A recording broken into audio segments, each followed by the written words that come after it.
थकित को शांति का वचन भाई भगत सिंह के द्वारा नवंबर दिनांक 8।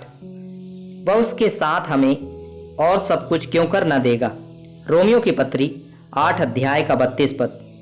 यूहन्ना के सुसमाचार के अध्याय 14 से 16 में हमारे प्रभु यीशु मसीह ने उनके चेलों को अपने क्रूस पर चढ़ाए जाने से पहले के अंतिम संदेश हैं। इन 3 अध्यायों को 3 छोटे टुकड़ों में समेटा जा सकता है।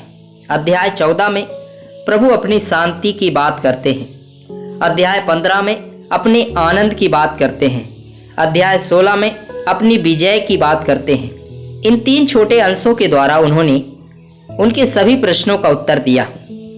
वे अपने हृदयों में सोच रहे थे कि क्यों उनके परमेश्वर बहुत शक्ति और अधिकार होने पर भी इस तरह से पीड़ित होना चाहिए, और उनका जवाब था कि वह चाहता था कि उन्हें शांति मिले। हर मनुष्य के हृदय में सच्ची शांति पाने के लिए एक बहुत ही सामान्य लालसा है। कुछ कई वर्षों तक संघर्ष करते हैं लेकिन शांति नहीं पाते हैं। हमारा प्रभु कह रहा है, अपनी शांति मैं तुम्हें देता हूं। मनुष्य के हृदय में एक और लालसा सच्चा आनंद पाने की है।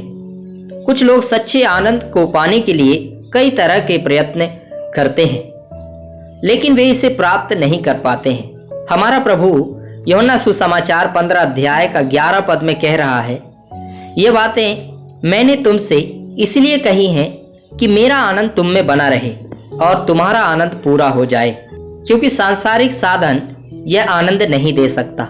आप चाहे जो कुछ भी कमा लो या प्राप्त कर सकते हैं, आपको वह आनंद नहीं मिलेगा। तो अभी हमारा प्रभु कह रहा है कि मैं मरने और दुख उठाने जा रहा हूं कि मेरा आनंद तुम में आ जाए और तुम्हारा आनंद पूरा हो जाए।